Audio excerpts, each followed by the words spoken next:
Because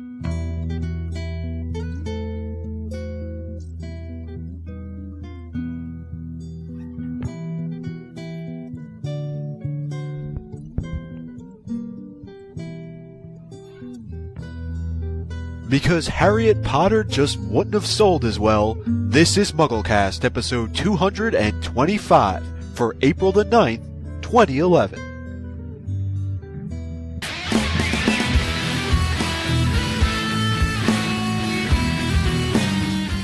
This week's episode of MuggleCast is brought to you by Audible.com, the internet's leading provider of audiobooks with more than 75,000 downloadable titles across all types of literature, including fiction, nonfiction, and periodicals.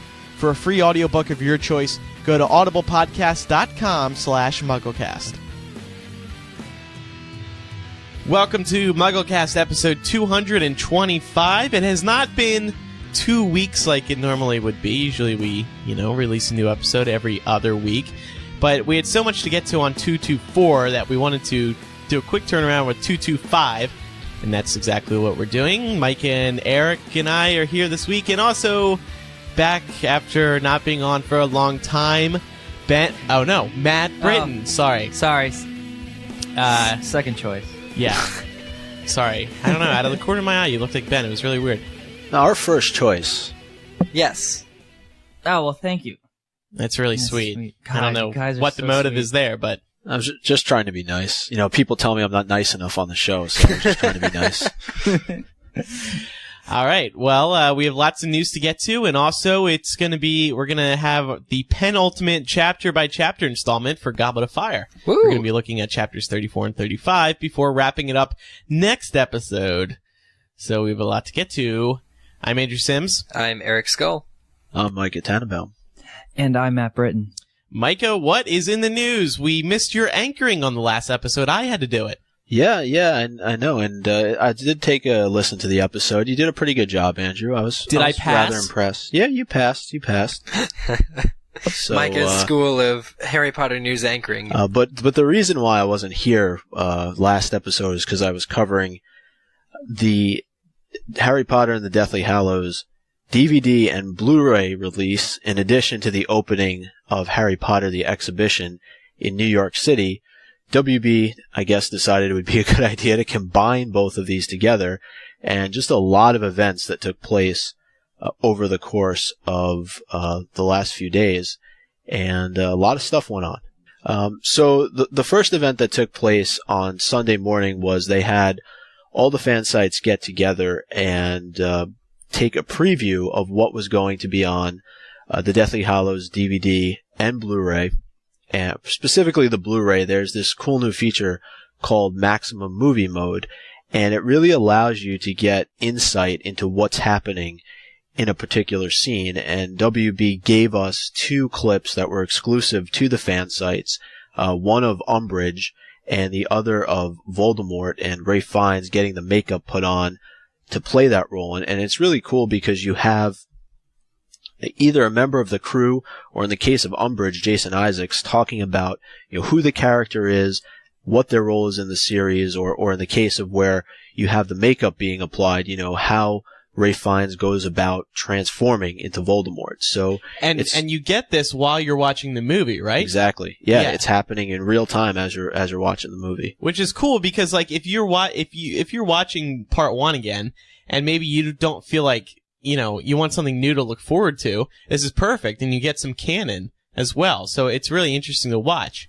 Well, so my question, obviously they're trying to, I saw these clips and they're really cool, but I can't help but feel like these special features, these behind the scenes, should have been on their respective DVDs, because, they're showing Umbridge, how to create Umbridge, that happened in movie 5. How to create Mad-Eye Moody, that happened in movie 4. You're watching movie 7, but they're going back to all these old making ofs. Where are the movie 7 making ofs that are going to show during the film? And I'm sure there's some of those. Why weren't these features utilized before? I guess I feel like, well, at least we're getting them somewhere and somehow, but even the extended editions don't have these, or the ultimate editions don't have these really cool features that are on this Blu-ray Maximum Movie Mode of Deathly Hallows Part 1 coming out Tuesday? Not all brilliant ideas come, Yeah. during the original conception. There'll be another release of all 7 together, and they'll probably put them all again. So it's going to be like the Ultimate Diamond Blu-ray Edition Extended. I see. Well, that's cool. Series. I think it's a good question, but the other side of it is how many were available when Blu-ray was a reality. Right. Micah makes a lot of sense. Blu-ray's only been around a couple years. And you can only really do those kind of cool... Well, I don't know if this is like a Blu-ray exclusive feature. They may have been able to do it on the DVD. In fact, they probably could have. If you can turn this maximum movie mode on and off while you're watching the movie, then yes, that would be exclusive to Blu-ray. All right, so the Apple Store Q&A, what happened over there? Yeah, so after this event at their offices, actually, is where we got a chance to take a look at the Blu-ray. They bussed us over to the Apple Store, which wasn't that far away, and we got a chance to participate in a Q&A with a lot of members of the cast. This was, of course, in promotion of Deathly Hallows Part 1, again, on Blu-ray and DVD. They showed us, a quick little snippet from Deathly Hallows, to kind of intro it, and then all the members of the cast that were participating in this event were there. And who were some of those cast? Okay, let's go through this. Freddie Stroma, who plays Cormac McLagan, Natalia Tena, who plays Tonks, David Thewlis, Lupin, Ivana Lynch, everybody knows who she is, Warwick Davis, who's been on this show a couple of times, Helen McCrory, David Barron, who's one of the producers, and Robbie Coltrane. David Heyman, too. Yeah, I'm not done yet. That's a lot. Wow. There was a lot of seats there.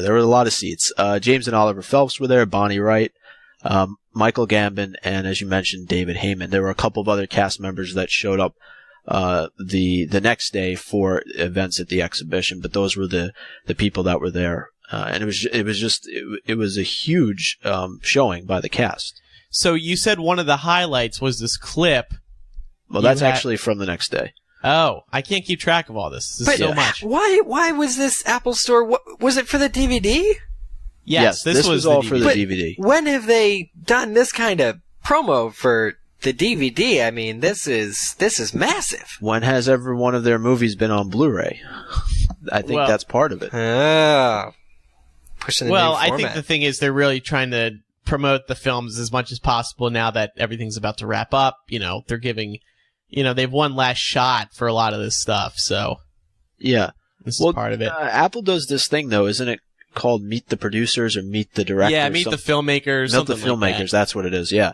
And so this was part of that series, and, this should now be available for free to download on iTunes, where you can go and experience this just as we did. And, this was kind of an event, I think, that was more for the fans that showed up. We were able to ask questions if we wanted to, but we were kind of, on the side, just watching as the other fans that were there. How many fans were there, Micah? I would say there was probably seats for, somewhere around 75 fans. And then there were some that were standing a little behind them in the background. But, one interesting thing, Matt, I know you were just at one of these events, but the captain of the NYU Quidditch team was there with members of the Quidditch team. And that's cool. They posed the question to the cast if they knew about Quidditch in its Muggle form, I guess you would say. Uh-huh. And Warwick Davis joked, "Do you have to be drunk to play it?"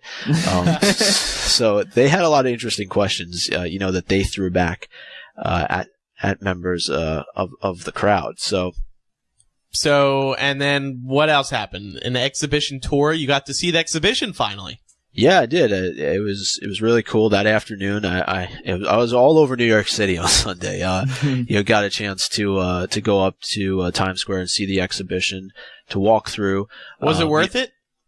Yeah, I definitely think it's worth it if you're a fan of the series. There's a lot of cool stuff to take a look at. I know that they've added stuff that wasn't there previously. There's a few things from Part 2. The only thing I noticed was one of the Horcruxes, which was the cup. But there's also been things that I'm sure have been added, since it made its debut. Stuff from Deathly Hallows Part 1. So it's just really a lot of authentic things. I think any Potter fan, as I said before, is going to want to go and experience it. It's right in the heart of New York City, so I know a lot of people make trips there at one point or another during the year. It's going to be there over the summer through September, so I really recommend that fans that listen to us go out there and have a good time. And obviously perfect timing with Dan's musical being 2 blocks away, 2 or 3 blocks away. I mean, perfect 2-in-1 trip you can kind of make into the city to see both of those things. Mm-hmm. How much is the exhibition in Times Square? I imagine it must be pricey. Actually, I didn't even look. That's a good question. I was wondering that. Wow, you make so much money. You don't even, money is of no concern to you. That's unbelievable, Micah. But I didn't pay to go see the exhibition. Oh, that makes more sense. Warner Brothers was nice enough to say, go to the exhibition. How long, Micah, do you think that tour takes? I think if you're, there's 2 ways you can go about it. You can get an audio companion, which I remember is $7. You can buy the audio companion and you press the buttons as you go along to get deeper insight into what you're seeing. So if you do that, that might take a little bit longer. Or you can just go through without the audio companion. It's probably somewhere between 30 and 45 minutes if you're going to stop and you're going to look at everything. There's a couple of interactive pieces, like you can pull mandrakes, from dirt. I have a great idea. We should do our own exhibition commentary. Go through the exhibition, tour it, record as we're touring it, tell people which way to go about the exhibition. What would they? And then we release it. What would we say? Because we'd give our own insight. Hey, this is from that specific scene. Do you remember that? Yeah. Oh, hey, yeah. You can't see it right now, but we can. You would bring this. You would bring this with you. The viewer would bring this with them. And we would be the walking tour. But maybe they want to go at a different pace than us. And they don't buy the walking tour. Okay, so I looked up the Discovery Center, and the tickets for Harry Potter the Exhibition are adults $25, seniors $22.50, children 4 to 12 $19.50, and children under 4 are free. That's not too bad, actually. Because they won't remember it. Okay, before we continue with today's show, we'd like to remind everybody that this podcast is brought to you by Audible.com, the internet's leading provider of audiobooks with more than 75,000 downloadable titles across all types of literature and featuring audio versions of many New York Times bestsellers. For listeners of this podcast, Audible is offering a free audiobook to give you a chance to try out their great service. One audiobook to consider is A Game of Thrones, A Song of Ice and Fire, Book 1. It's a very popular book on Audible, and a television adaptation is about to debut on HBO called Game of Thrones. You may have heard about it. It's getting a lot of pre-premiere hype. I'm personally really excited for it to begin. So for a free audiobook of your choice, such as A Game of Thrones, go to audiblepodcast.com/MuggleCast. That's audiblepodcast.com/MuggleCast. So in relation to the exhibition, there was also the round table. Yeah, another press interview, another press conference, and this was, I think, really for the exhibition. This was inside Discovery Times Square. It was actually down where everybody gets sorted. That's where our grouping was, because the way that they did it was they put the fan sites together, and then they put the rest of the media together. So we got a chance to really have sort of that in-depth personal conversation with a lot of.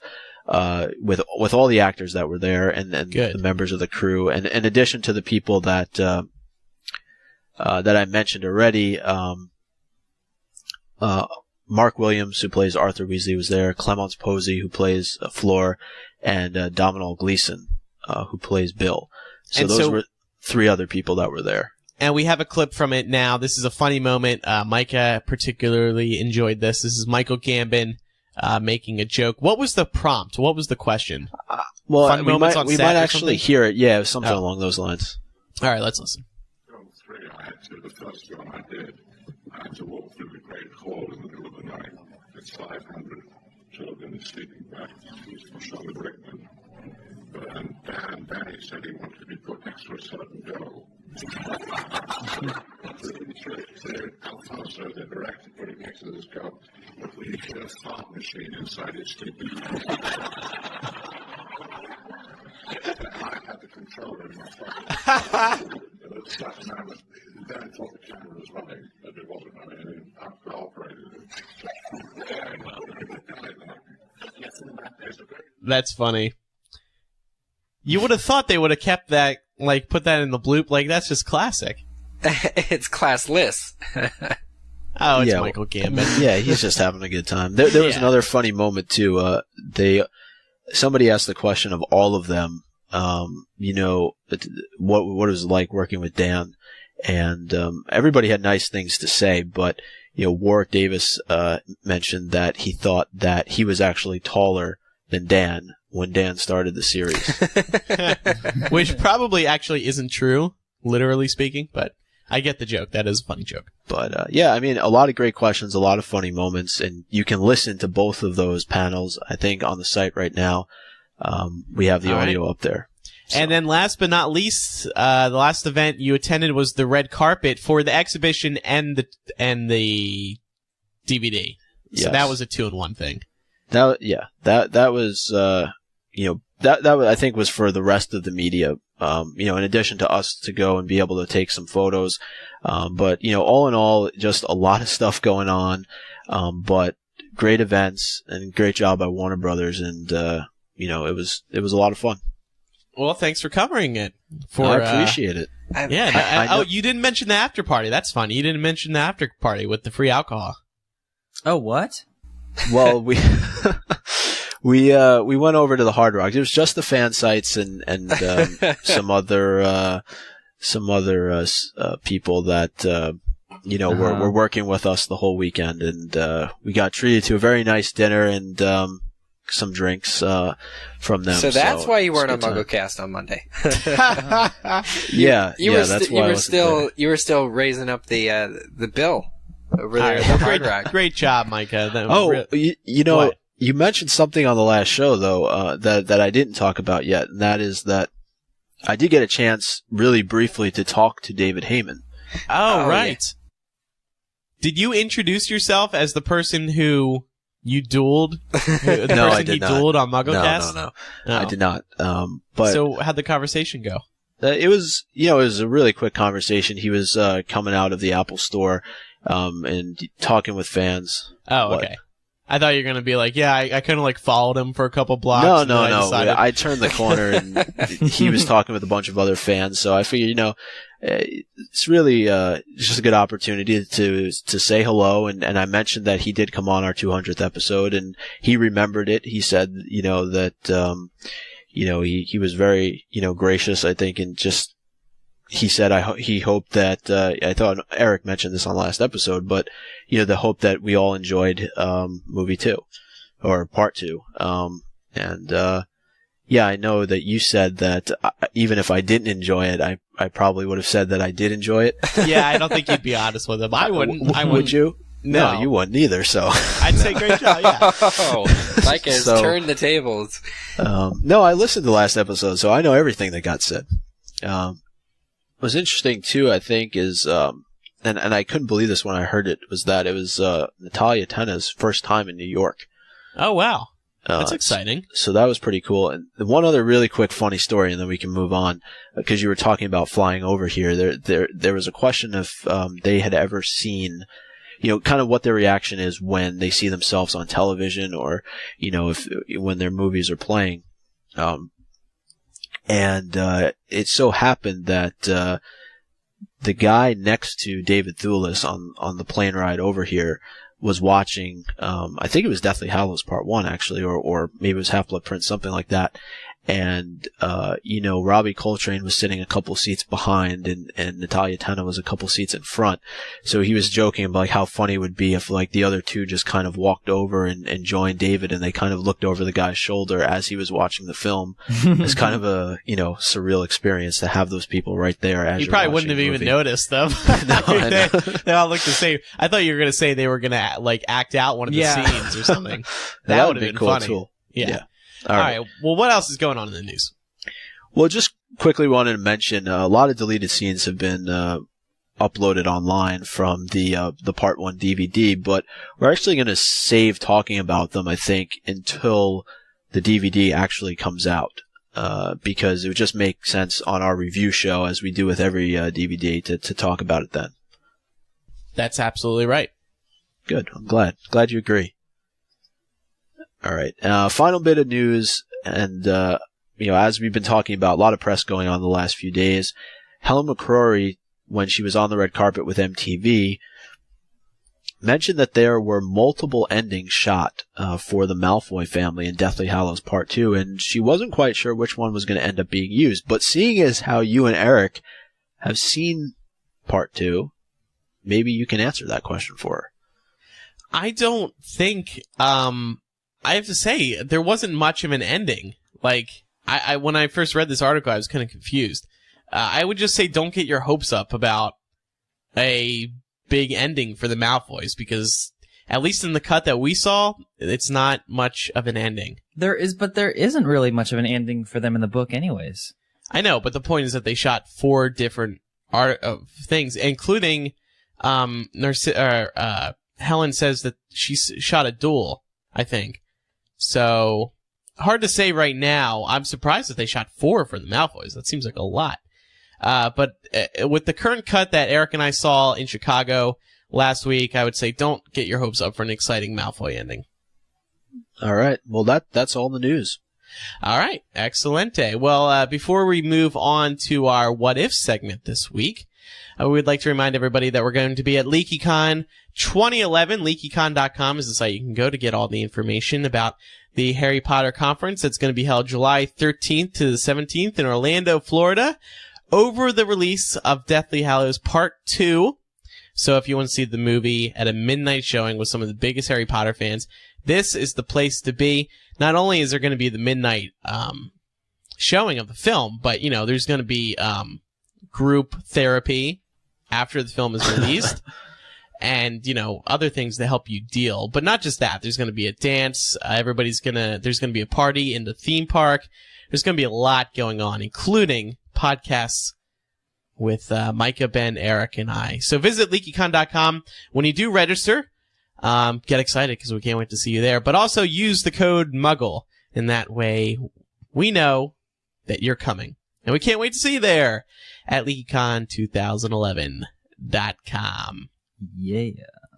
So for the What If segment this week, we may have done this before, but we're not entirely sure. So instead of looking it up and, figuring out if we did, we're just going to do it anyway. Because it's a good question. What if the main character in the Harry Potter series was a girl? And as Eric noted, Harietta Potter. And some example sub-questions, are, would the villain also be female? Micah, would the villain have to be a female Voldemort? Voldemoretta? That's, I guess, a good question. I don't think it necessarily have to be the case.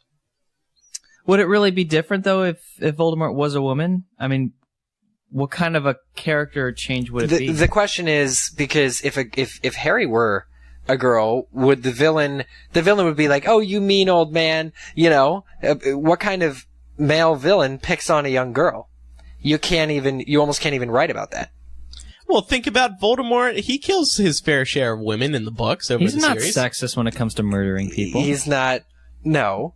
But in terms of a story, the other thing that I kind of was going at with wanting to discuss this was, would the books have sold as well? Or how do you sell the books? That goes back to the first question that Andrew asked, though. It was if the main character changed, if Harry was a girl. I don't think so. If Voldemort were female, it's the same. Well, my question, I guess, as a sub-question was, would Voldemort be female because Harry was female? Yeah, I don't think that's like there's series where the main character is a woman and the villain's a man. True. Like The Hunger Games? Oh, good point. I think they would have to call the books like HP and the Sorcerer's Stone. HP and the Chamber of Secrets. What, HP is in... Just like they did with J.K. Rowling? Exactly. What? So they're masking her femininity. Right, just like they did J.K. Rowling. I wonder if J.K. Rowling's like a little offended by that in hindsight. I'm sure that she doesn't really... So would the books be as successful? No. I don't... No? I don't... There's no... It would not even come close to being as successful as it is right now. I think that because it's a male character, it's able to resonate more, I think, across gender. If it was a female character, I don't think there's the chance of that. I mean, isn't that the basis for Twilight, right? One of the main, or I guess is the main character female, right? Yeah, but it's a teen But romance. she's also like the least rewarding female. She has the least rewarding qualities that you can possibly hope for. But I guess that series is pretty successful. Well, no, the series is different than this because this is a fantasy novel and Twilight's more of a teen romance where the readers are predominantly women or young girls. Well, don't you and they think, want to connect with the main character because they want to be living through that character. well, don't you think though that if Potter was a female, that you would lose a large demographic of people that read these books?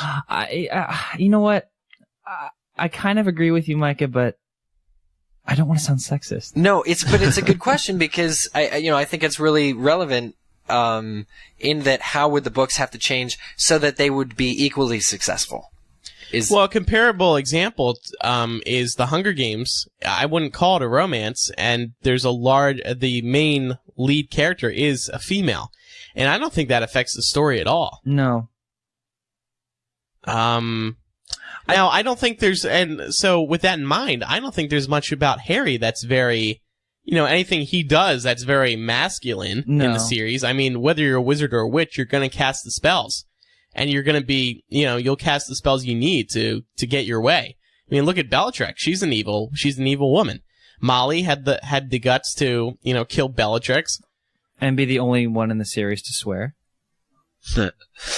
Well, I definitely think there are strong female characters in the series. I would just wonder if, like say there are young males, are they going to read about a young female witch growing up, over the course of 7 books? No, they may read the first few books, but eventually it's going to taper off because the interest, I don't think, is going to be there. Well, say it was written by the same J.K. Rowling, who is endlessly talented, who, she's read all the same books as she did when writing Harry as a male character. The focus would not be, for instance, more on romance than it is for Harry. Romance might be in the book, but say all the books, everything about the books was the same even. But the Harry was a girl. And maybe the trio was then 1 girl and 2 guys. Mm-hmm. How does that change things? Well, the story wouldn't, I don't think the story would be affected. I mean, it would still be one of the best series written, but I kind of agree with Micah on the fact that I think the fact that Harry is a boy, that it caters to a broader reading group. That's true. It is true. And I mean, then getting back to the Hunger Games, you have to wonder if the main character in the Hunger Games series was a boy, would it make a difference? I mean, I've yet to see a boy that's like, oh, I'm not reading that because it's a lead girl, but I'm sure there's people out there. I mean, vice versa about Harry Potter. Maybe there are some girls who haven't wanted to read Harry Potter because it's a lead boy. Well, at least at a young age. Yeah, I think Harry Potter. I mean, the interesting thing is, look, I was hesitant to read about a boy. A boy wizard, because I was like, oh, magic wizards. You were hesitant to? Yeah, because it's like magic wizards, how silly. Like, it doesn't seem like, oh, and there's this mean guy out to get him, with a weird name. Because who told you the premise of the story? They should be shot. Well, it was this just guy. It was just known. It was wizard. just known because the books had been getting a lot of hype. It was like 7th grade, and I picked up. Sure enough, I picked up the 4th book, Goblet of Fire, and in the first chapter, there's this guy named Wormtail, and I didn't understand it at all. So I continued not liking and being really hesitant to read Harry Potter. And this was with all the cards were stacked in what I would consider to be the right way for the book's success. Because I do believe that, really interestingly, that the series would be completely different.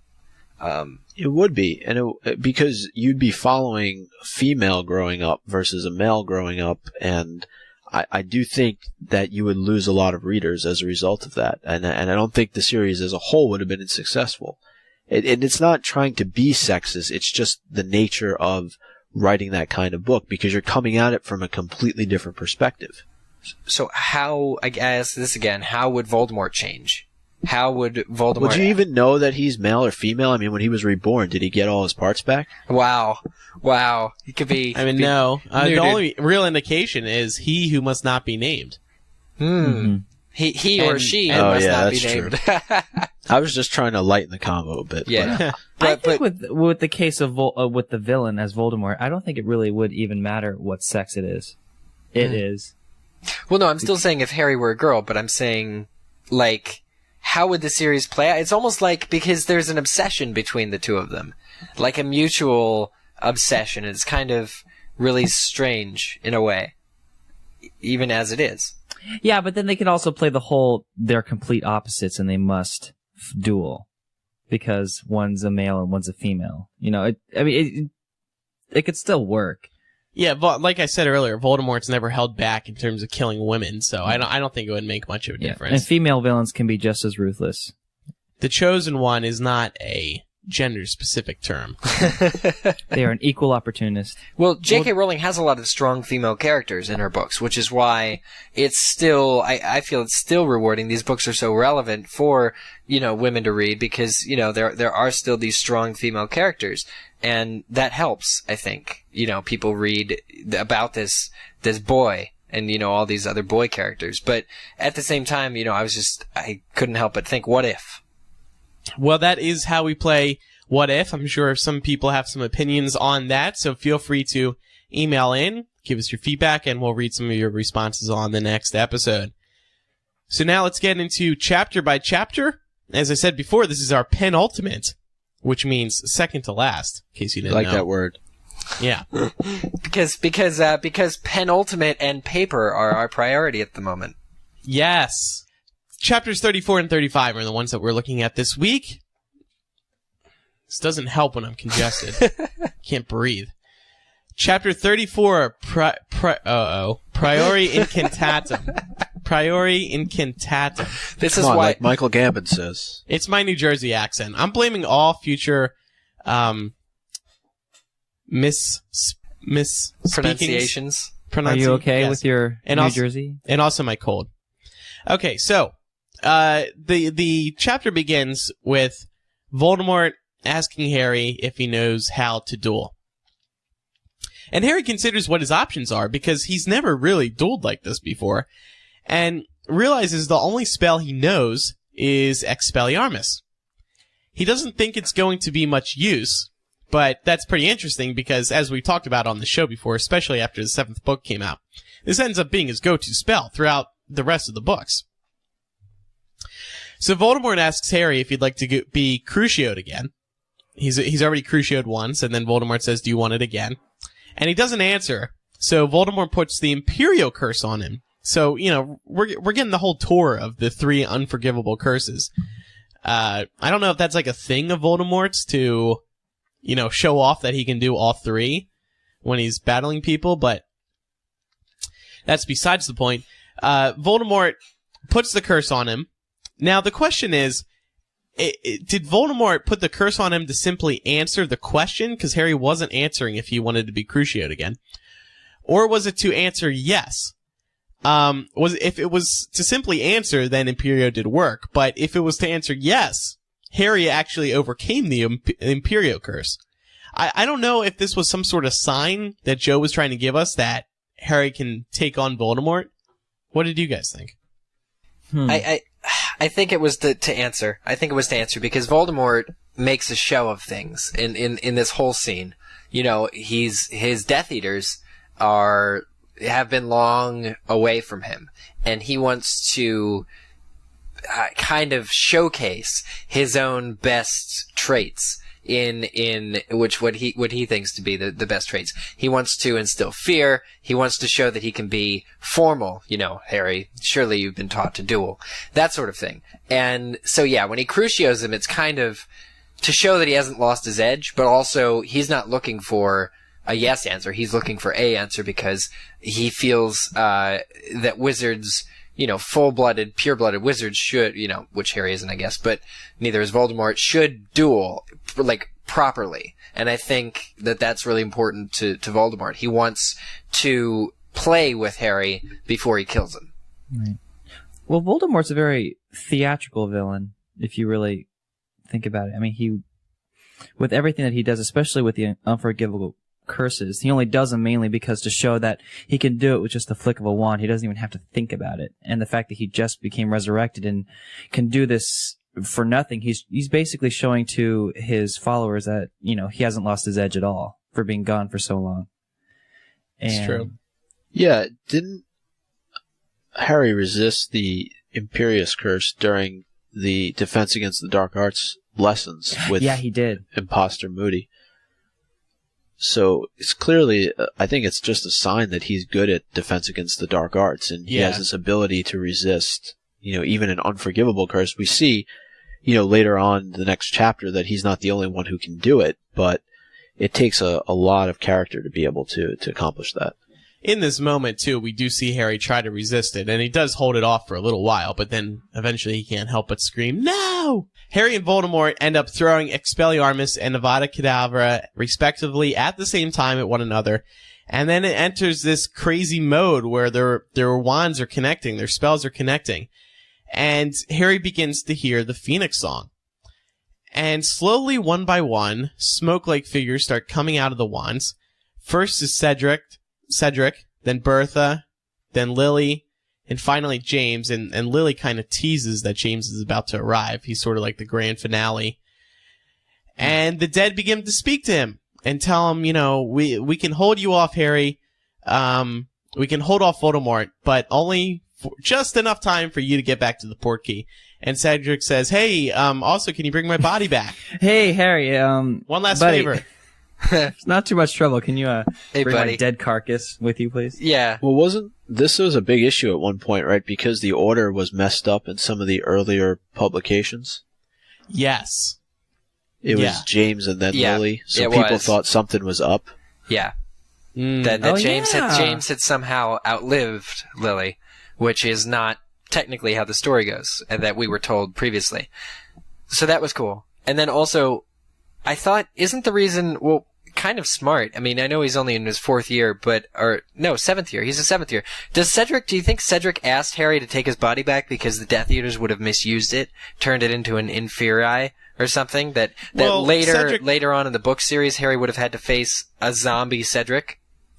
No. Cedric said, "Bring it back to my parents." I mean, his father. His father. But so really, you don't want Death Eaters misusing your body. No, and you also want your body to go back to your father. So, it was a reasonable request. Yeah, I would do it. I'm already dead. Well, I don't have many options after this. Okay. How does the Portkey get activated, though? Yeah, that's a good question. Because Portkeys, are they a one-time thing? Are they not a one-time thing? I mean, you've heard that they kind of have to schedule them, right? Well, they did for the World Cup. At the beginning of the book. Yeah, and that was to help stagger the amount of people going into the World Cup area at specific times. And they also don't want random people picking them up, right. too. So the fact that the cup is a Portkey now, as though, like, once a Portkey, always a Portkey, is what it seems to be like now. In this case, yeah. So Harry Accios the Portkey, and it comes flying to him, and he's got Cedric's body, so they both are transported. Now I'm wondering if this was kind of an oversight on Voldemort or the Death Eaters' part, to not have destroyed the Portkey, because for it to just be sitting there, obviously they knew it was still active. They had to have known that. So who screwed up? Who's getting killed for this? Well, Voldemort didn't have a body when Harry first arrived, so we can't blame him. Right. Well, of course, Voldemort would end up blaming it on one of the Death Eaters. Yeah. Or maybe Wormtail. But I just thought that was kind of an oversight that is the reason that the series continued, is because somebody forgot to get rid of the Portkey. Well, he also oversighted the fact that there could be Priory Incantatem with him and his wand, too. I mean, it wasn't even really a factor that he would even escape even the clutches of Because at that point, Voldemort didn't know that there was something wrong with using his wand against Harry's, which was flawed. The Phoenix song, though, during Priory Incantatem, do you think that's because of the Phoenix core in their wands? people associate the Phoenix with Dumbledore, and either way, it looks bad for Voldemort. But do you think it's because both their wands contain Phoenix Feather that there was some kind of I think so. song when they connected? I think, well, the fact that both of their wands are connected to a single songbird, I think that sort of connection. And doesn't it say in the book that he hears it in his chest or like in his heart or something? Like he doesn't, like he feels it. It's kind of like a magic, yeah. Yeah. Like it's going through his body. Yeah, because he describes the sensation similarly to holding that spell against Voldemort as well. Very interesting. And that's the chapter. So now we move on to chapter 35, Veritaserum. Yes. Well, this is kind of the chapter where everything is revealed as to what's been going on over the course of the previous 34 chapters. So there's a lot in this chapter. So it starts with Harry returning from the graveyard with Cedric's body. And there's this moment where he refuses to let go of it. He's essentially locked on to Cedric. And Dumbledore pries him away, and it's quoted as saying that he showed enormous physical strength for a man his age. So, I was wondering, does Hogwarts have a gym? Does Dumbledore go and work out? Or is he just physically strong? Dumbledore can levitate people without it making it look like he's levitating people. And it also sort of just shows, like, the emotional strength going through Harry at that time. Well, I think, too, when Harry realizes, or if Harry realized that it was Dumbledore's hand on his shoulder, then he would feel safe enough to let go, even unconsciously, or subconsciously. So there are obviously a lot of people around, and more are coming. So, there's this moment where Dumbledore tells Harry just to stay put so he can go and speak with Cedric's parents. And, Dumbledore really at this point shouldn't even let Harry out of his sight. I don't know why. He clearly knows that something is wrong. And, Moody comes over and ends up pulling him up back to the castle, and he takes him into his office, and he immediately starts asking him questions about the graveyard. And he does reveal it was him who put Harry's name under a fourth school into the goblet. That he tipped off Hagrid about the dragons. He told Cedric about listening to the egg underwater. And he mentions that Harry has this streak of pride and independence about him. And, sort of the fact that he didn't really go to anybody else for help about the task.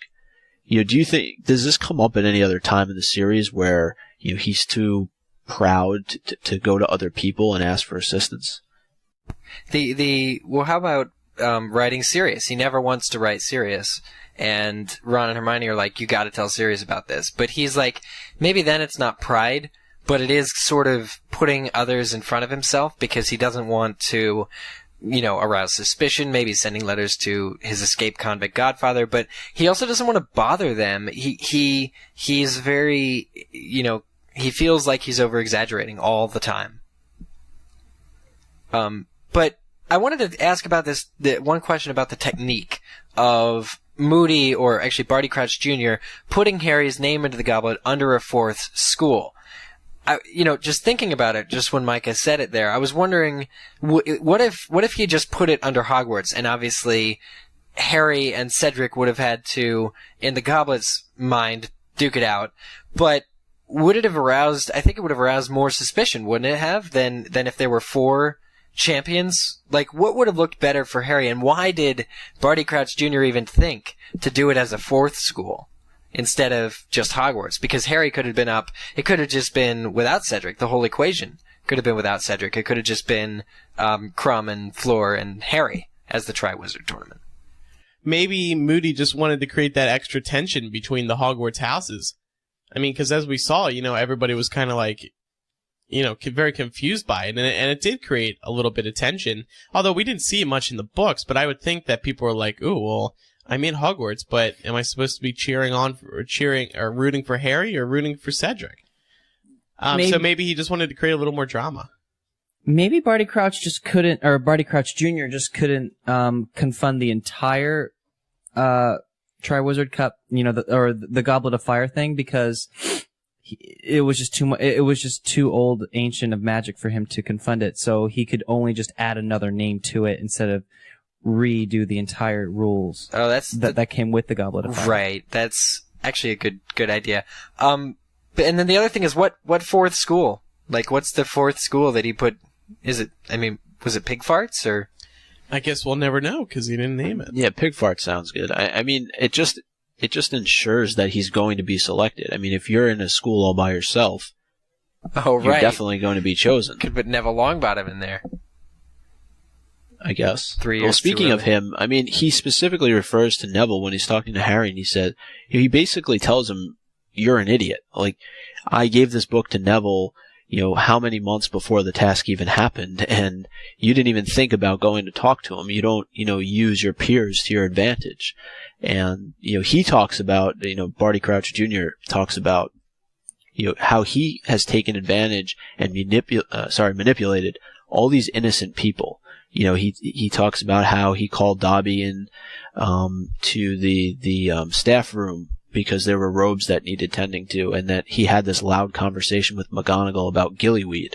And, all these people that Barty Crouch Jr. has just been able to manipulate over the course of, this entire book, Hagrid, Cedric, Neville, Dobby. There's just this long list. And I guess, is that just part of the quality of being a Death Eater?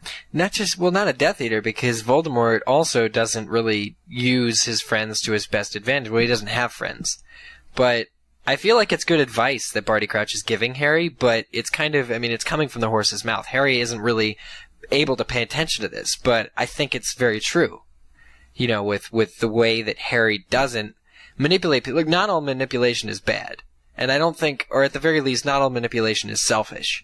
And I think Harry could really learn from at least some of this that Barty Crouch is saying to him. I mean, even now, this is the Barty Crouch that said, "You could be an R one day," and inspired Harry to really find his only career path. He's still teaching him here, even though it's kind of in a really awkward way, because he also wants to know more information about Voldemort because he wears Voldemort pajamas to bed. Really? I didn't know that. So Moody goes on, or Imposter Moody goes on, and tells him how he went about fixing the final task, about how he stunned Flora and used Imperious Curse on Crumb in the hope that he would attack Cedric Diggory. And, so you've kind of gotten a look now at all 3 tasks and how Harry has had the path cleared for him. And maybe we talked about this a little bit, but is this more proof that Harry just has everything happen by dumb luck as opposed to skill? Yeah, well, again, the whole Portkey thing, nobody thought to take it away. I mean, if it were still there, that he would have gotten into a more serious, skillful duel. Well, hang with on. Voldemort. It's just a cup, though. Portkeys are disguised to look like nothing. And the other thing is that not even the Death Eaters saw Harry arrive, right? Because... Yeah, but somebody knew. Well, it was only Wormtail can be blamed, because only after Voldemort had a body did he summon the other Death Eaters. So none of them even knew that the cup was how Harry got to the graveyard. Right. I mean, if you want to talk about luck with Harry always getting out of situations just because of luck, then you got to assume that just when it comes to Harry, Voldemort just has really bad luck. Because every time, after every book, he always manages to escape by some type of chance. Yeah, no, that's a good point. Now, throughout this whole conversation that Imposter Moody is having with Harry, he keeps asking about what happened in the graveyard, what happened to the Death Eaters. He has this clear disdain for the other people who did not go to Azkaban. And he wants to know if they were punished and tortured. He just has like this appetite for pain. Like he wants to know if these people that, are not the Lestranges of the Death Eater community, just like he also went to Azkaban, he wants to see the Lucius Malfoys of the world, tortured essentially. Again, is that a quality of it? I mean, you have Death Eaters wanting pain inflicted upon other Death Eaters. So I guess that just shows you how demented this group of people are. That's true, but even it reminds me of Sirius when at the end of book 3, when Sirius is deranged for quite some time because he wants to kill Pettigrew, his own friend. Obviously, Pettigrew betrayed his friends, but Sirius too, just out of Azkaban, is deranged. He's not quite all there. He's only when Remus says no, it's Harry's decision whether Pettigrew lives or dies. Does Sirius is even able to be convinced. But, I mean, going in the Gryffindor dormitory with a knife above Ron Weasley's bed, hoping to find the rat and stab him is kind of, just as manic, in a way. Yeah. Well, I mean, more than anything else, he wants to see the people who weren't loyal to Voldemort pay. Because he had to pay. He had to spend all this time in Azkaban. So, eventually, Dumbledore, Snape, and McGonagall burst in as Moody is about to pull, a wand out of his robe, most likely to kill Harry. And again, luck.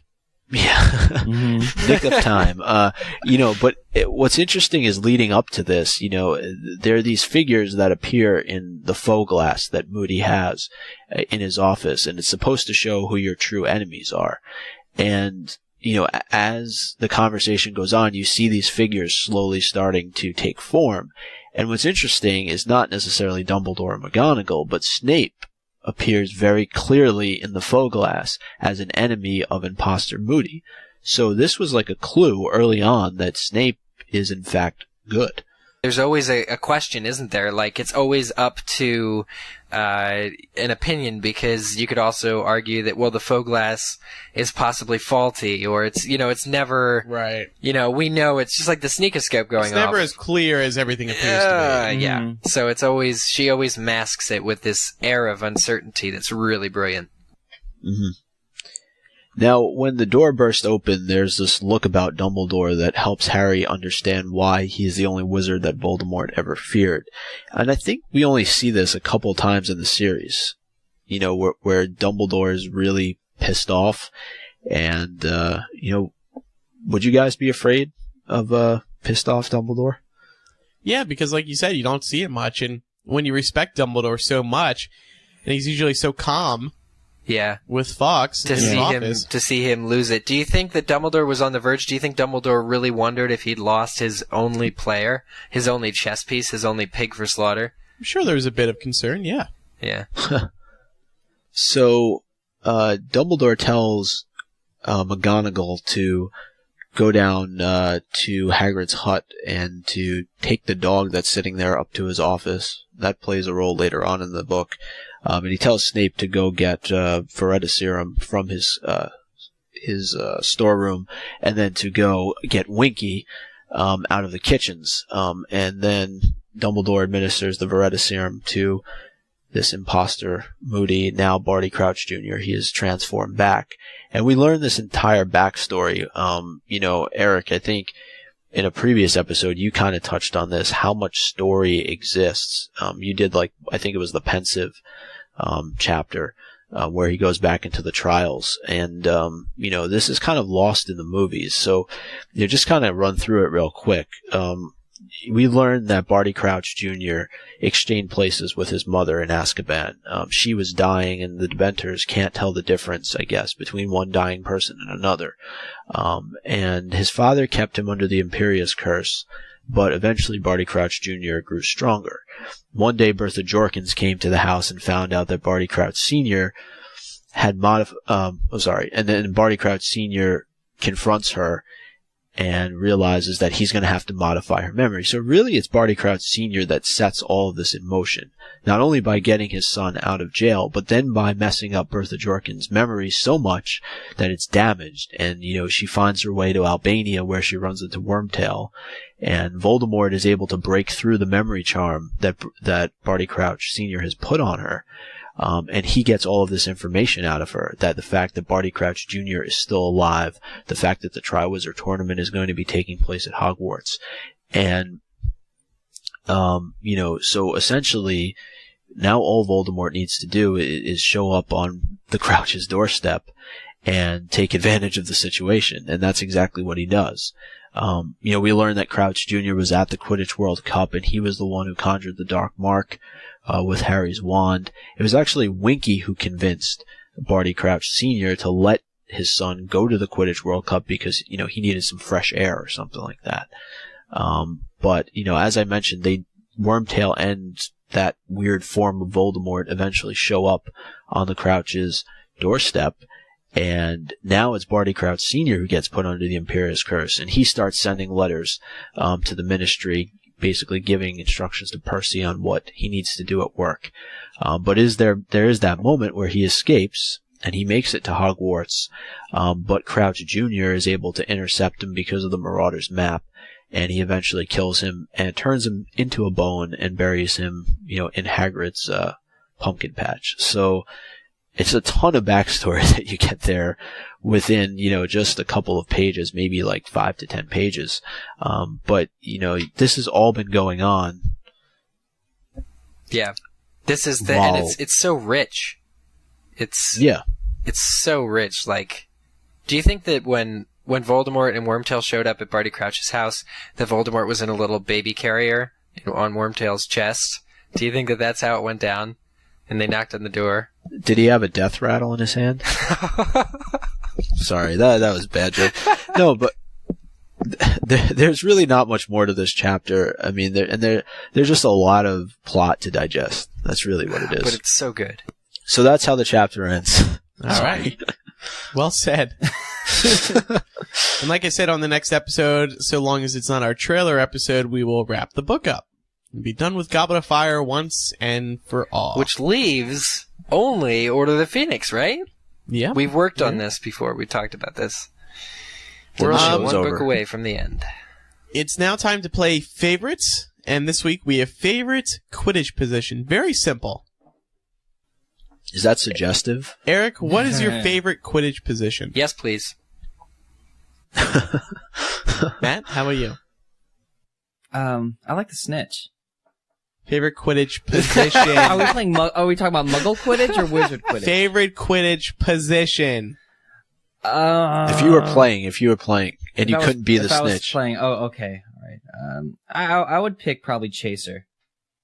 That's a good one. I'd be the Seeker.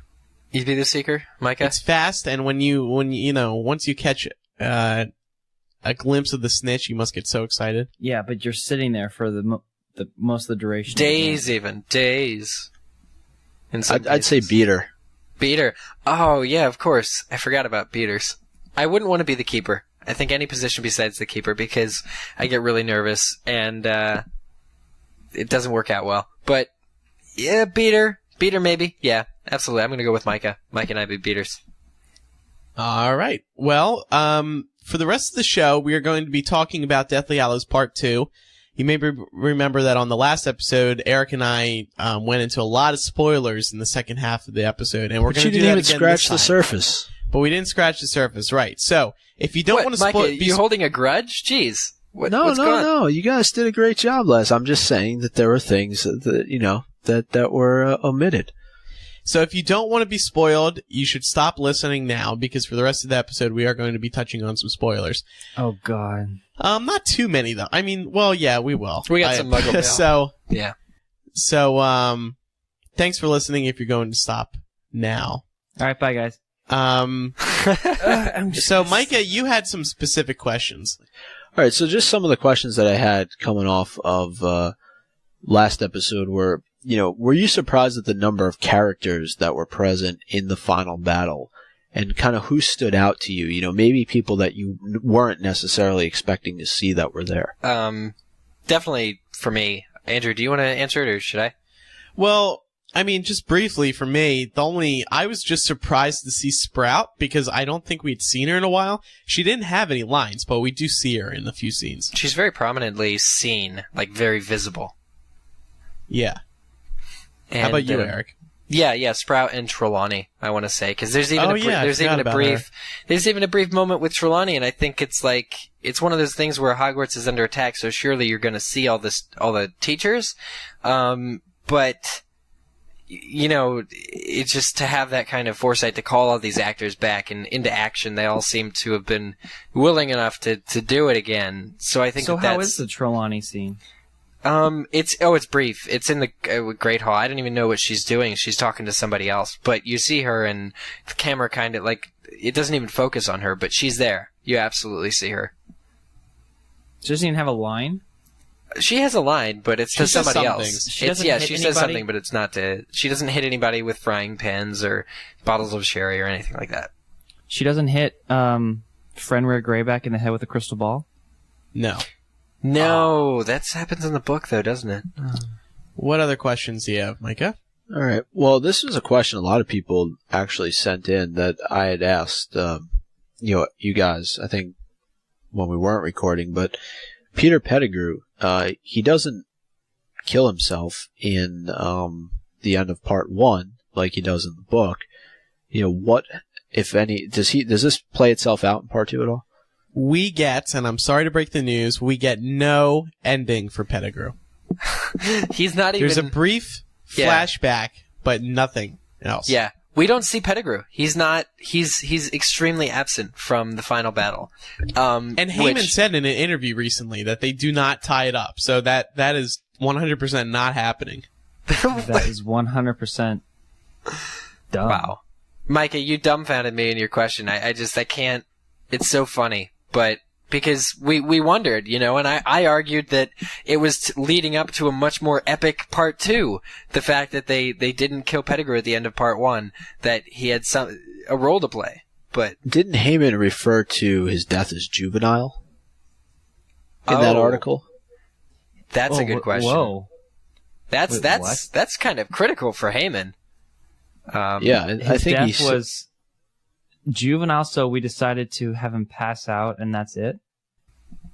That's pretty interesting. much. I mean, it's disappointing. I think in the sense that all the Marauders, for the most part, I think you see die in this film, or you see Lupin dead at the end. You guys mentioned that, but the whole point was that all 4 of them were supposed to die, and even the life debt that he owes Harry. I mean, I think you showed it in Goblet of Fire. Why not have the payoff in Deathly Hallows? Yeah. You showed him getting his hand. Why not? But, okay. Anyway, in the review that you guys posted on the site, you mentioned that Neville and McGonagall had standout scenes. What was so good about them? Jeez, this is such a question, though. You really want to be spoiled. I mean... Isn't it good enough that spoilers? But isn't it good enough that Neville and McGonagall had standout scenes? You really want to know what they are? That's a really specific question. Yeah, it is. It may be too much, Mike. I'm sorry.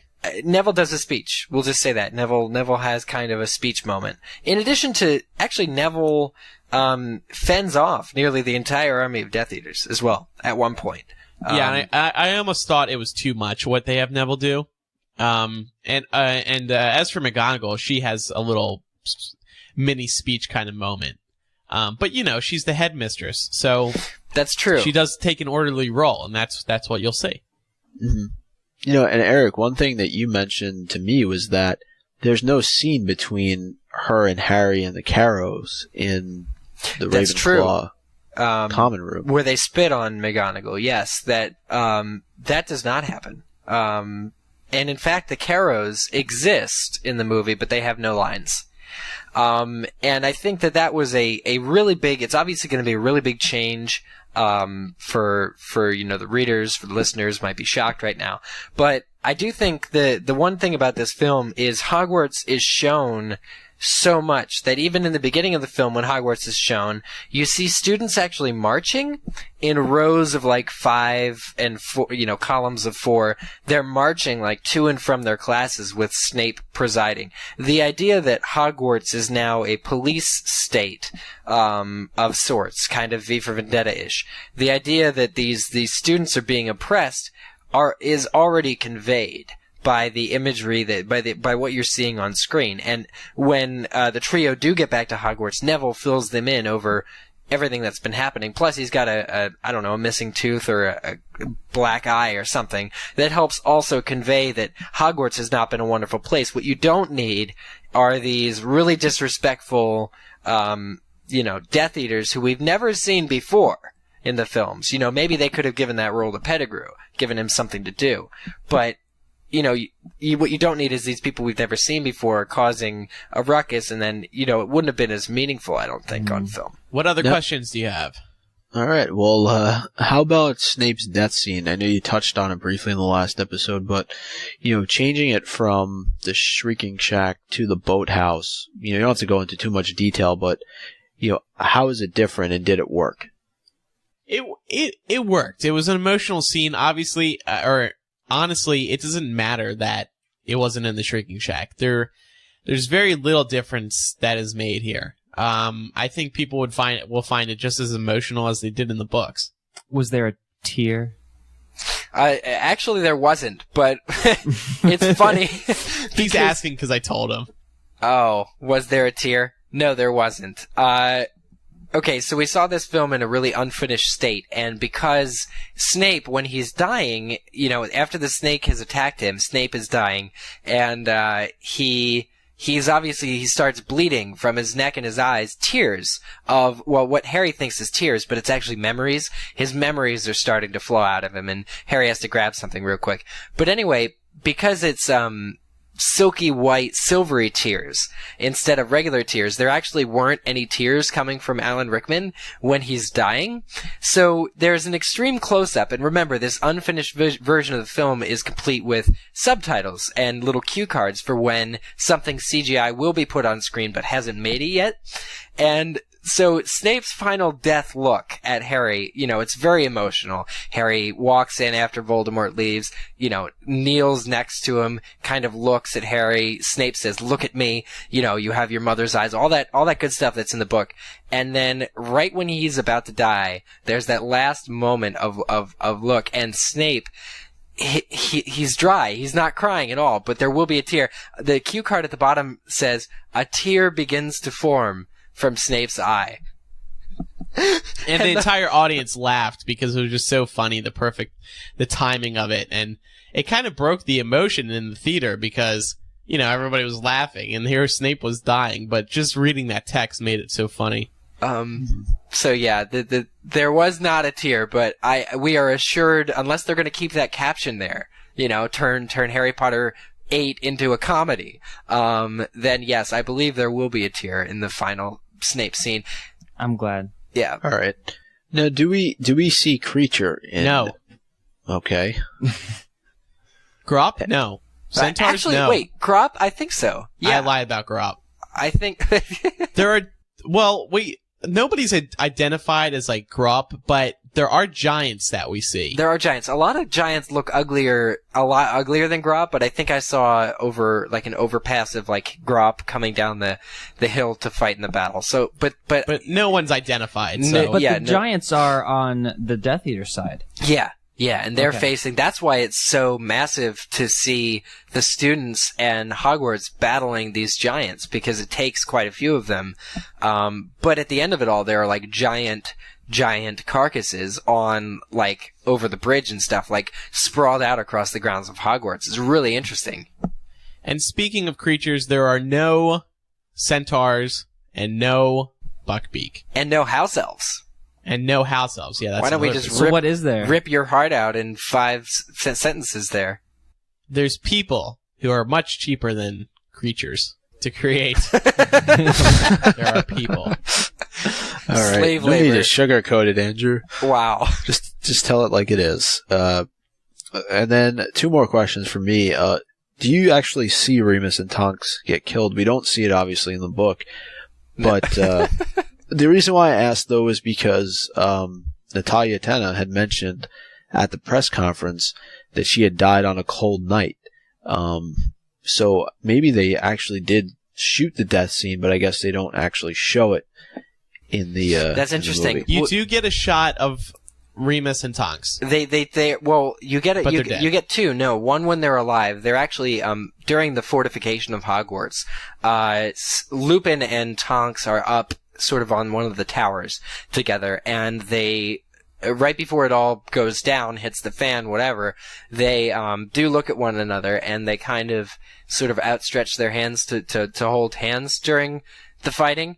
And then, obviously, it's a different scene, but Harry, when Harry, right after Voldemort grants the pardon, grants the hour to collect your dead, meet me in the forest, That's or when else. you see them. That's when Harry goes to the Great Hall, sees not only that Fred is dead, which happens off screen, but that Remus and Tonks are dead, and they're also they're like laying on body bags or the equivalent. It's like body carriers, blankets, things, yeah. that sort of thing. But their hands are kind of outstretched and kind of touching as well. So it's that same sentiment where Remus and Tonks were lovers, they're dead, but Harry, can't bear the idea that all these people have died for him. Yeah, you get the point that it bothers them. Yeah. Him. It bothers him that these people have died for him. Doesn't bother them very much, anything at all. So. I can't believe we don't see Fred dying. Yeah, you see, it's quick, too. You see Fred and George on the roof somewhere. They're, like, literally hanging on a roof. And George says, "You ready, Fred?" And Fred says, "Yep, born ready," or something like that. And that's their sort of engagement to be in the battle. But the death scene where they're all the Weasleys are crowded over that's Fred, sad. that is very sad. And Ron is just... Ron is making the sounds of true, what's the word, heartbreak, love, heart being shattered sort of thing for a lost family member. So that's really emotional. Any All other right. questions, Micah? Yeah, my final question was, you talked about the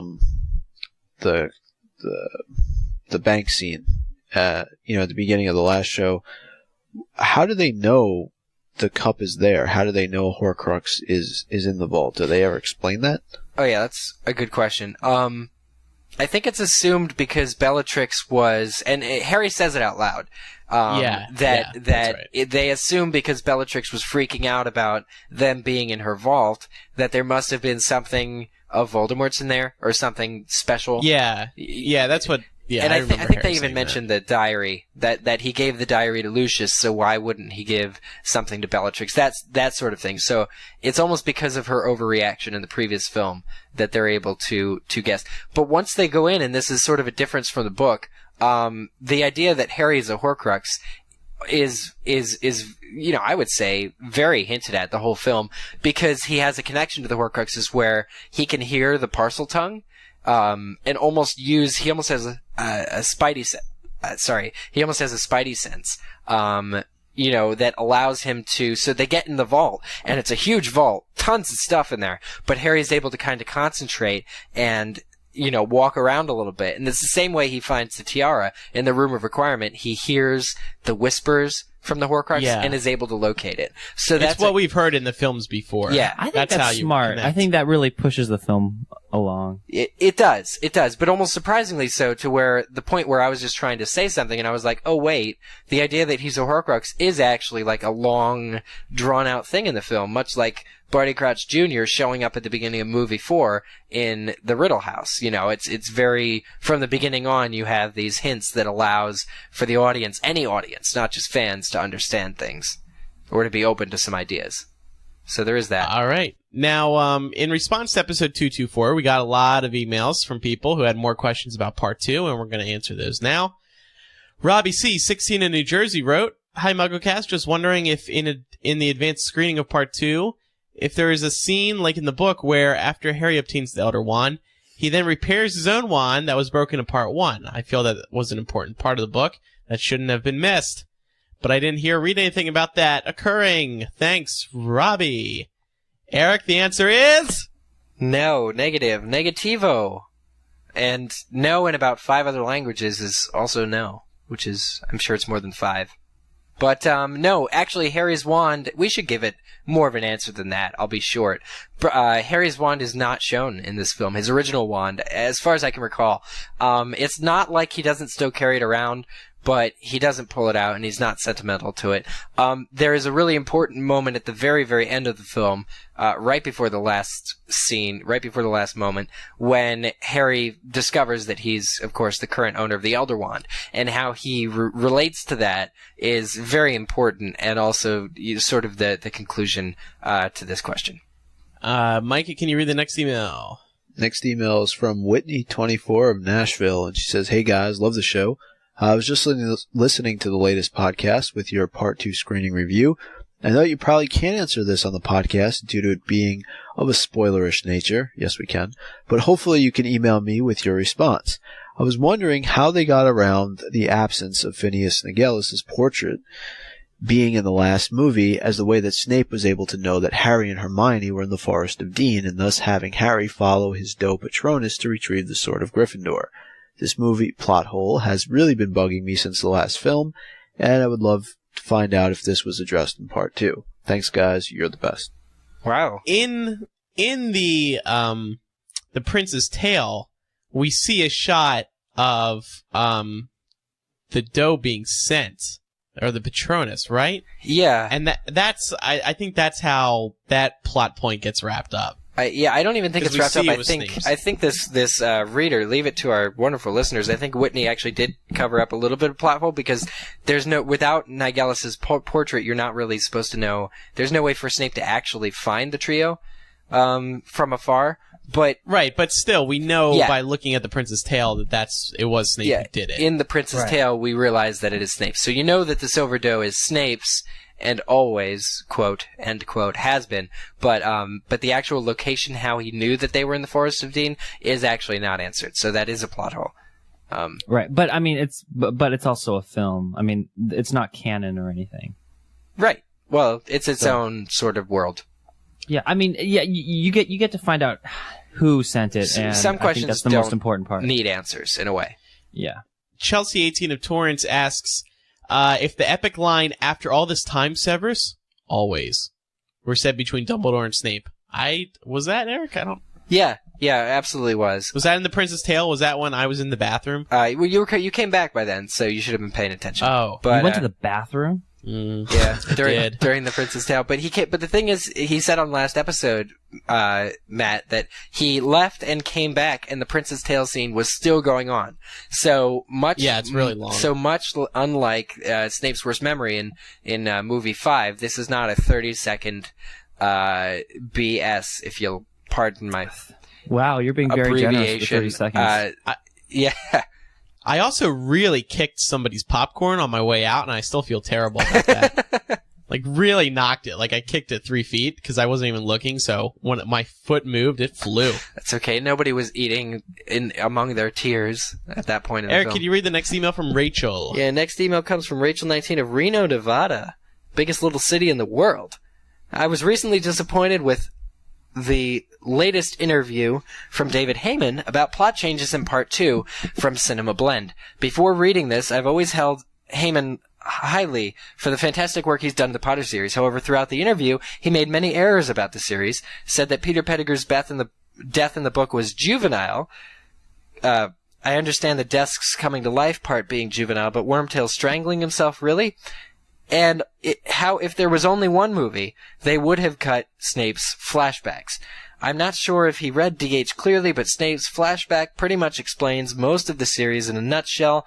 If it weren't for Snape, it would have been entitled Neville Longbottom and the Deathly Hallows. Overall, I was less angered at what Heyman had to say. I was angered at, excuse me, who's reading this? I was angered at what Heyman had to say in most of the interview, and I was wondering if any of you felt the same way. Keep up the fantastic show. Well, once you see how long the flashback is, like Eric just noted, you'll see why they would have had to cut it. Yeah, Heyman and all these creators have a lot of pressure to get this stuff right. So, the decisions they make, we never get the full context around, really. I'm sure Heyman could talk 30 minutes about why and how they could have cut the Prince's Tale without it ruining the film. But that would have just been his opinion. So, you just have to take what they say and just roll with it, baby. Next email from Chucky. I hope I'm pronouncing that right. 15 from New Zealand. listening to the latest episode at the moment, and you mentioned that after Harry finds out he has to die, he says goodbye to Ron and Hermione. Can you please tell me whether he specifically says that he's going to die, or that he is just going after Voldemort? Because it's been bugging me for a while in the build-up to the movie.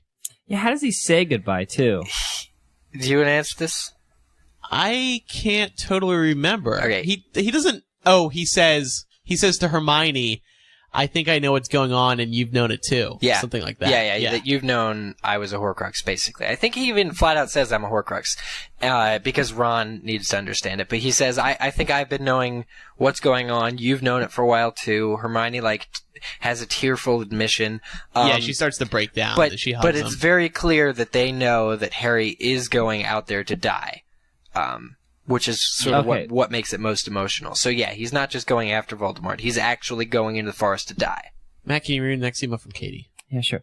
Second paragraph. Oh, okay. Our next email comes from Katie, 20, from Dallas, Texas, and Katie writes, one of my favorite moments in the book was when Voldemort and the Death Eaters bring out Harry's supposedly dead body to show the school. The image of the entire school thinking Harry is dead, his best friend's mourning, and then that moment where McGonagall screams in one of the most moving scenes for me in the book. Is it in the film? Yes! Yes. But I don't think... Is McGonagall screaming? No, she doesn't I don't know. scream.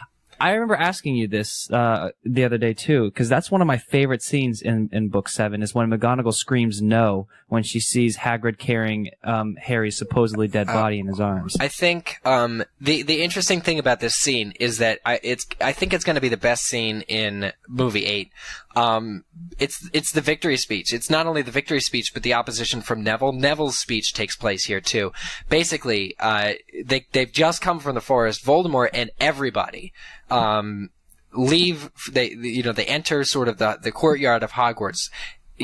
Hagrid is carrying Harry's lifeless body, and Voldemort actually gives a sort of victory speech about, now it's all over, and you should join me. Like, now there's nothing else, you've lost your hero.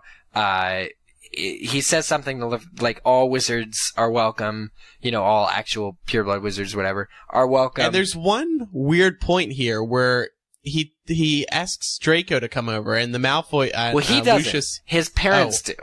Okay. So he gives the ultimatum, join me, walk over to this side of the courtyard, basically, like they do in Hook, with the Lost Boys, joining Rufio. And the thing of it is nobody moves at first, and then, Narcissa and Lucius call for Draco to come, and Draco kind of looks, how Draco always looks, kind of unsure. But then he walks across it, and Voldemort actually hugs him. Yeah, that was the weird part. That was weird. Voldemort... Yeah, kind of pulls Draco in, and it's kind of well awkward because, he says, "Well done, Draco," and Voldemort's pointing his wand at Draco too. It's kind of eerie. It's weird. I didn't like it at all. Seeing Voldemort touch someone, exactly. But I listen. When I saw this in the film, I said, okay, he's just happy because he thinks he's really won. That he's actually almost more human now. He's hugging people. But anyway. Well, he's doing that as to show he's not without compassion. Like, you can come. I will not do anything if you walk over. Look at this. You're already defending the film, Matt. This is awesome. Well, no. It makes sense. It's all just one big show just to get other people to come and coax them in. Yeah, you're very right, I think. And so then Neville walks forward, and people are kind of like, Neville's going to join, Voldemort. But then Neville says, I just wanted to... Yeah, it's wonderful. And Voldemort taunts Neville beforehand. It's just amazing. Final email, Brad 16 of Bay City, Michigan. He had a few points he wanted to have clarified. The scene where Professor Trelawney launching crystal balls at the Death Eaters, is it in the movie? No. Harry meeting Neville and telling him to kill the snake. Yeah. In fact, I think Harry tells everybody to kill the snake. He's recruiting people to go kill the snake because he's got to go in the forest. He reiterates several times that snake needs to die. Neville... The snake dies. Neville being tortured with the flaming sorting hat and pulling the sword of Gryffindor out to kill Nagini. One of those two things happens. Yeah. Yeah. And lastly, Professor McGonagall, Kingsley, and Slughorn dueling Voldemorts. No, I don't know if this is towards the end. But they're talking about, or but Kingsley is in the film, and Kingsley and Mr. Weasley go around fortifying Hogwarts together, which is awesome. And Slughorn is in this film a lot. just shown doing different things in the battle. And McGonagall, as we said, has many shining moments. So it's not like, even though you may not see those exact configuration of characters fighting Voldemort, what you do see is those characters. So it's not like they cut those characters out, which would be really disappointing. What about Flitwick? Flitwick too. Yeah. He actually barricades the front entrance. Oh yeah, how is that? Like when he, because I know in the book it's almost like a weary. Listen to our last episode. Why? Because we talk about it there. Fine, I'll just ask you later. This has been another very full show. We hope we answered a lot of your questions about part 2. If you are itching to learn more, I think that after this episode, we're going to keep it down from now on. We're turning a lot of people away from our show because they don't want to be spoiled either. That's true. A couple of things. Don't forget to visit MuggleCast.com for all the information you need about the show. On the right there, you're going to find several important links, including the link to LeakyCon 2011. It's going to be July 13th to the 17th in Orlando, Florida. Use referral code MUGGLE when registering. Also, you'll find a link to our iTunes page where you can subscribe and review us. We have to do this reminder every once in a while. When we do put a new episode out, bring up your iTunes, click Podcasts on the left, right-click MuggleCast, and hit Update Podcast. Or just hit the refresh button after clicking Podcasts on the left. And that way you will get the latest episode when we post a news or tweet about it. Now, Andrew, one of the things we did want to announce last week, but Micah wasn't with us, is that Micah actually really liked How to Succeed in Business, right? With Dan? I know you guys talked Micah about it just woke up. Yeah, no, sorry about that. He doesn't answer unless called upon. Yeah, no. You guys did talk about it on the last show. I know Andrew said that I was laughing at certain parts. Andrew, it's just because I've been in the business world longer. I got more of those jokes it's than you. I think that's what it was. No, but it was a great show. I thought Dan did a great job. Singing, dancing. It was really across the board. It was a good time. So I'm sure a lot of the cast that was here for all the press events the last few days went and got a chance to see him as well. So that's really cool. And they had nothing but good things to say. So I recommend it. If you're in town for the exhibition, go see How to Succeed. Wow. And back over to MuggleCast.com. You can follow us on Twitter by going to twitter.com/MuggleCast, liking us on Facebook by going to facebook.com/MuggleCast, and also following our fan Tumblr, MuggleCast.tumblr.com. It's the best thing ever. We're throwing fans down the steps. It's amazing. It's absolutely amazing. Okay. So they tumble down the steps. Never mind. Oh, right. Our fan Tumblr where we push people down.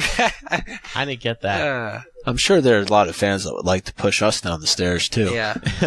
It's mutual. Thanks, everyone, for listening. I'm Andrew Sims. I'm Eric Skull. I'm Micah Tannenbaum.